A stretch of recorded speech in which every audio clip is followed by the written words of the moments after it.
Chapter 8. Jack closed the door and leaned his head against the solid wood, releasing a slow breath. His eyes were riveted on Bella, who was walking towards the small kitchenette. Jack followed behind her, guilt causing him to stumble a little as he went. He needed to apologize.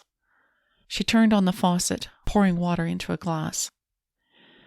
"Bella, I'm sorry for being rude earlier." Jack leaned a hip against the table. He stared at the back of her head, willing her to turn around and look at him.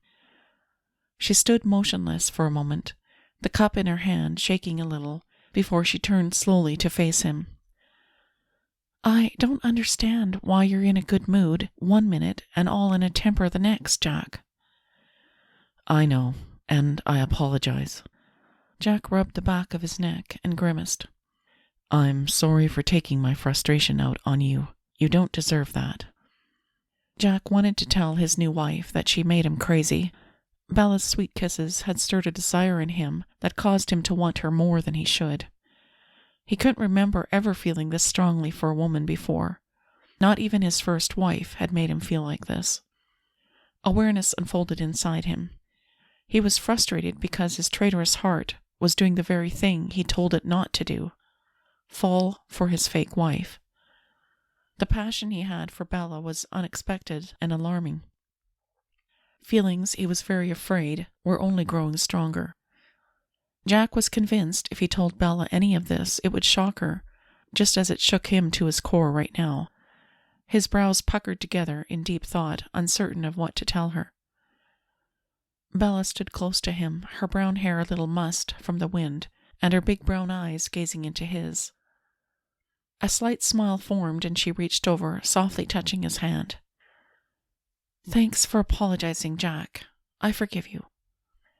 Bella paused and pulled her hand back. She studied him while her hands fidgeted nervously.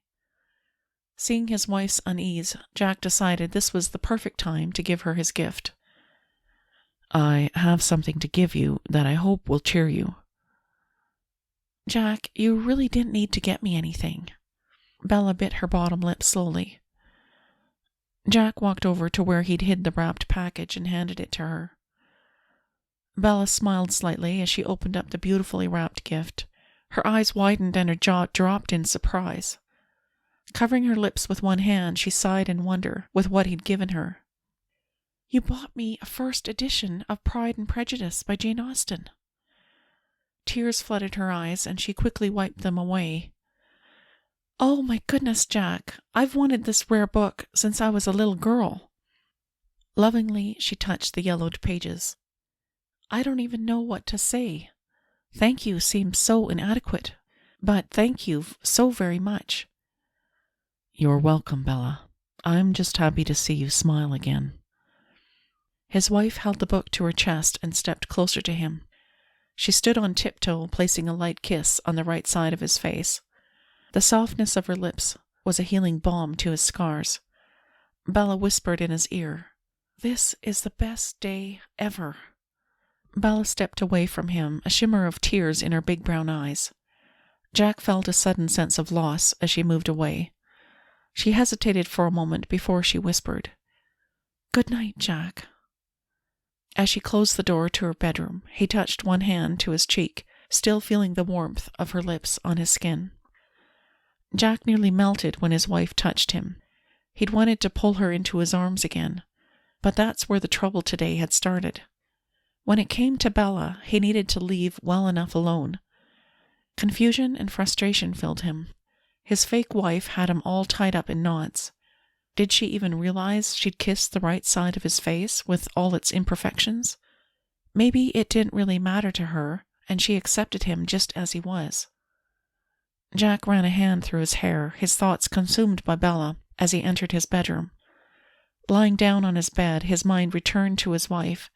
He loved her carefree laughter, her gentleness, and her sweet kisses. Hours later, he finally fell asleep, only to be awakened suddenly in the middle of the night. Loud screams came from the other room. Jack scrambled out of bed, rushing to Bella's bedroom. "No, don't take me! Let me go! Please, let me out of here!" Bella cried out. Her face was contorted in pain, and tears ran down her cheeks.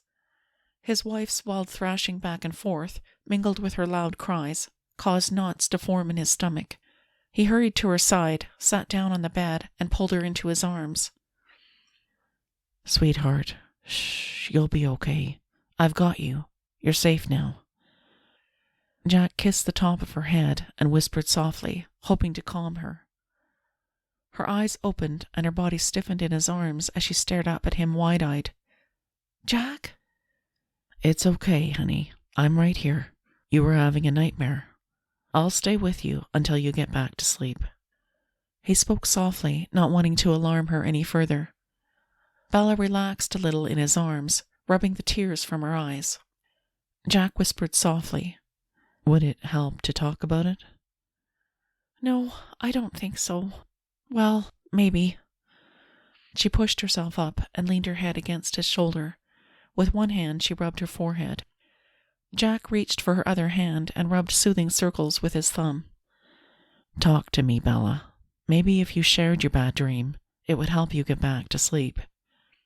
Regret clouded his thoughts. He'd done a poor job of making his wife feel safe and protected. He hoped by listening and being at her side, Bella would start to open up again. I'm fairly certain this bad dream occurred because I saw a guy yesterday who looked similar to the kidnapper years ago. Bella shivered. It was the same recurring nightmare I've had ever since those awful men kidnapped me in high school. Looking over at him, she hesitated. But I'm not sure if I should tell you, because after you saved me that day, and I gushed my gratitude, you told me you never wanted to hear me talk about it again. Memories came flooding back to him of the day he had chased the man who was dragging Bella to his van. The kidnapper had already pushed her inside the van, when Jack came up behind him and roughed him up. The perpetrator had sliced Jack's cheek as he was taking Bella out of the van.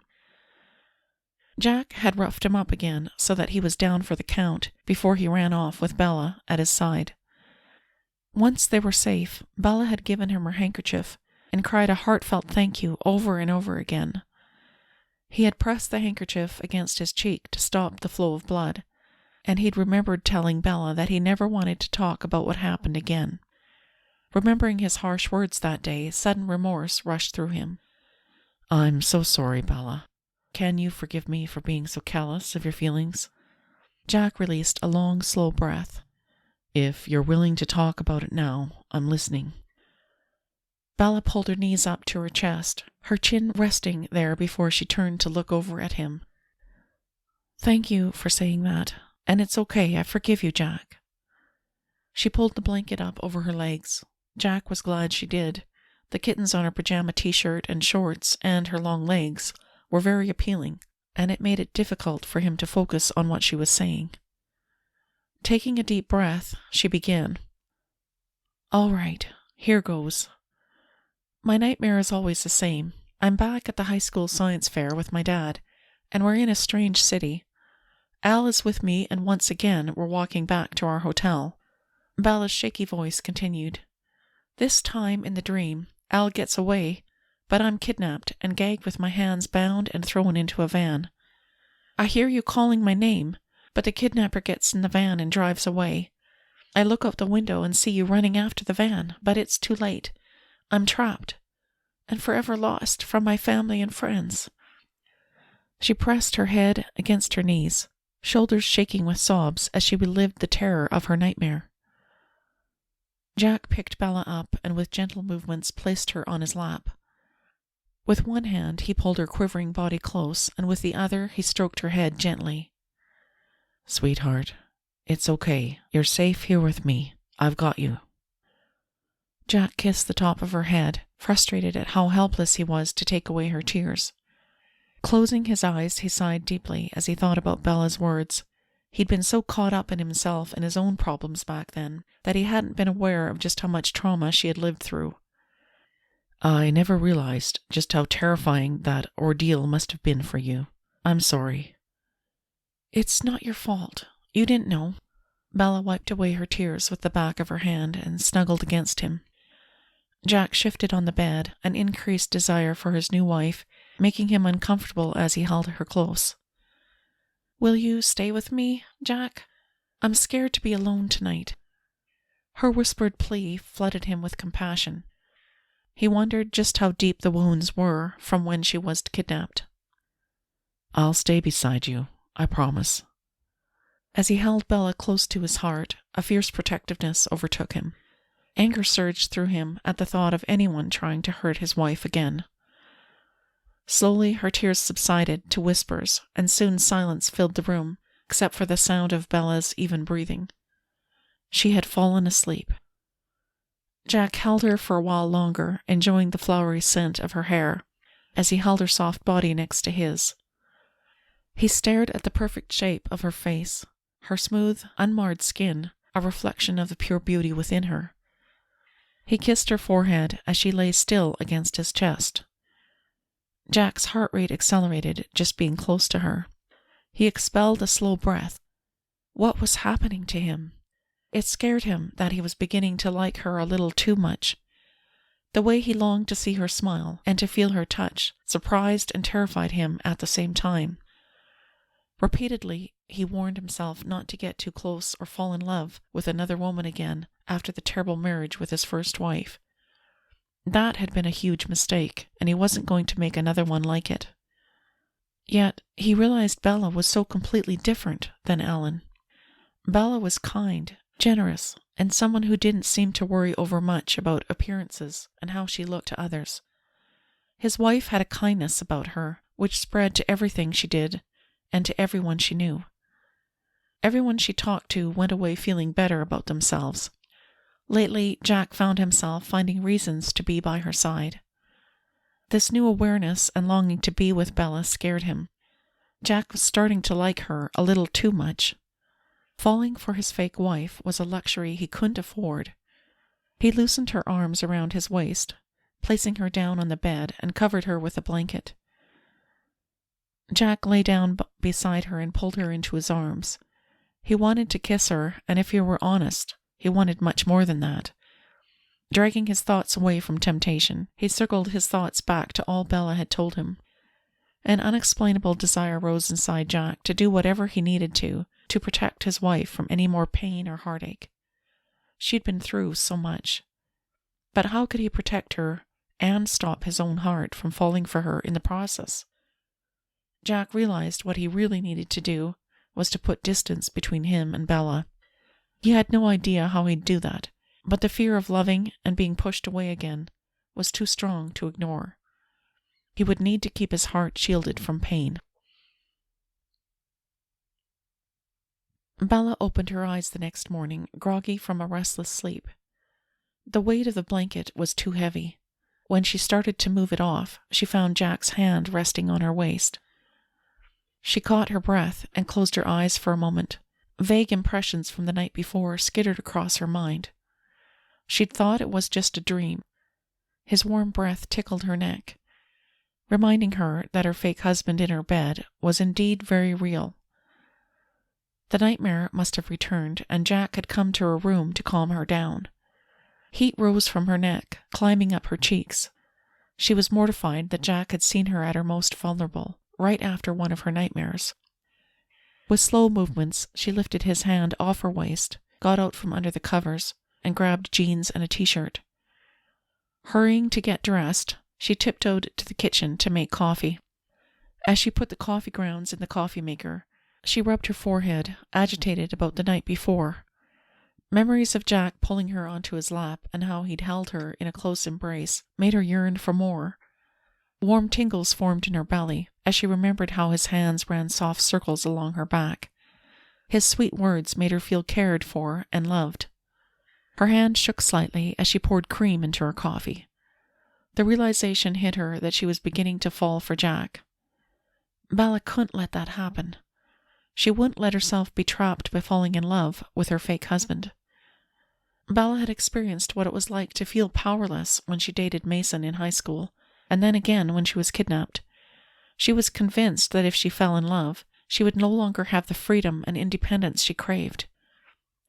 Bella reminded herself that all she needed was to make sure that she completed her father's contract, that her dad got the medical care he needed to get better, and that she was able to pay off their debt.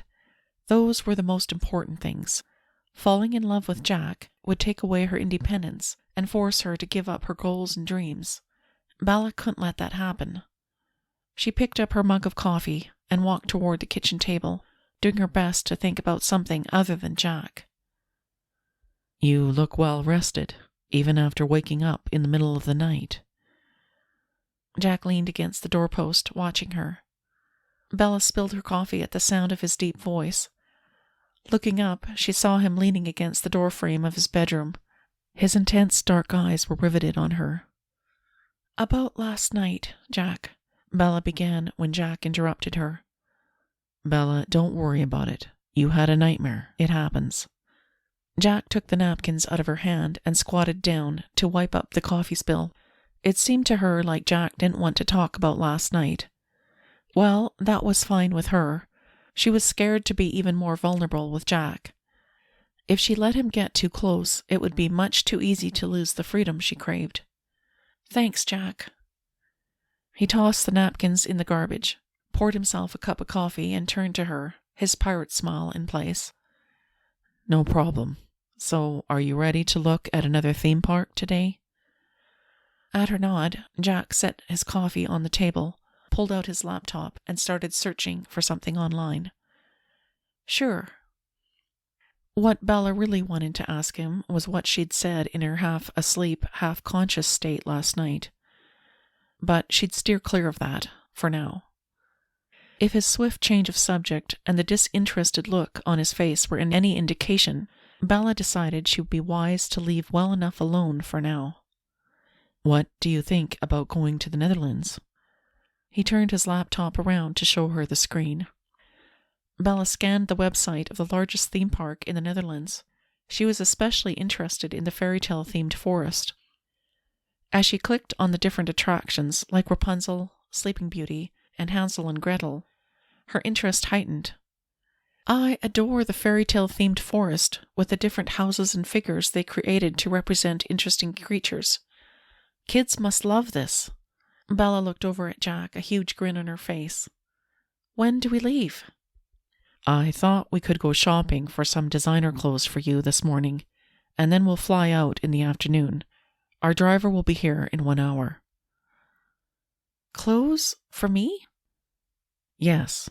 I noticed that you could use more. So I thought we could go to the Avenue des Champs-Élysées, which has some of the most popular designer clothing in Paris." Bella nervously stood to her feet, intimidated at the thought of going to the most luxurious clothing stores in the city. But she knew it was important that she have clothes that would make Jack proud to have her by his side at benefit galas and other events. "All right, I'll go have a shower and get ready then." She stood, grinned at Jack, and hurried to her room, excited to try on new clothes and to visit the new adventure park.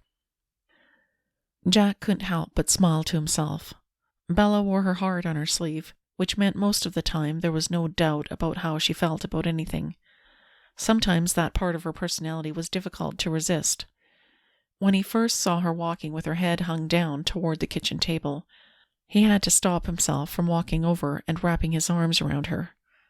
Jack wanted to hear what she had to say and to comfort her, but he couldn't let himself get more attached to her than he already was. Bella was his wife in name only. She was with him for now, but she'd be gone at the end of 1 year. Lately, he needed to remind himself daily that this was a fake marriage. It would be far too easy to forget when faced every day with Bella's captivating beauty and inviting smile. As he closed his laptop and slipped it into the case, he admitted to himself there was another reason he had interrupted Bella before.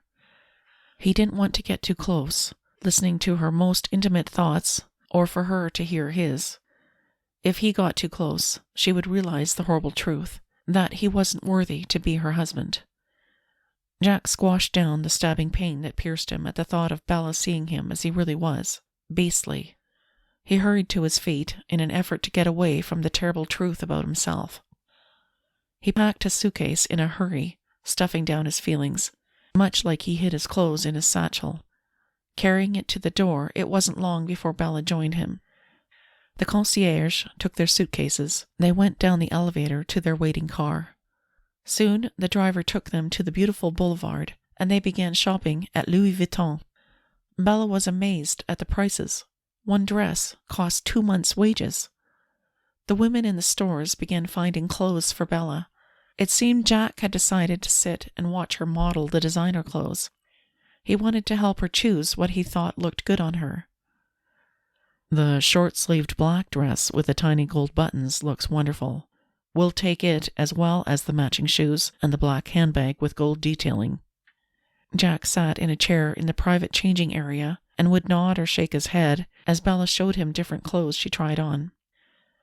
By the time they finished shopping near lunchtime, they had also gone to 5 different well-known designer clothing stores.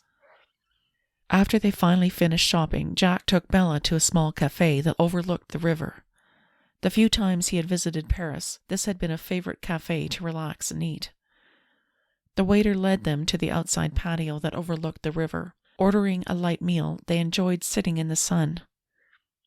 "Jack, I appreciate you taking me to all those luxury stores, and thank you for so many amazing clothes and accessories. Everything is so beautiful. I still think you bought me too much, but I do thank you." Bella took a sip of her lemon water, smiling over at him. "Bella, it wasn't too much. You needed everything we bought, and I was happy to do it." Jack cocked his head to one side, still marveling at the fact that his wife was telling him he shouldn't have bought so many clothes for her. That was the first time he'd heard any woman tell him that. A faint memory came back of his first wife telling him to double her clothing budget each month. He'd always been very generous, but he also wanted them to be wise with their money, a habit that had been drilled into him by his dad as a small boy. However, as it turned out, even doubling his first wife's clothing budget still hadn't made her happy, so he'd become somewhat cynical about women, and felt like their real motives were hidden, and that he couldn't trust most of them.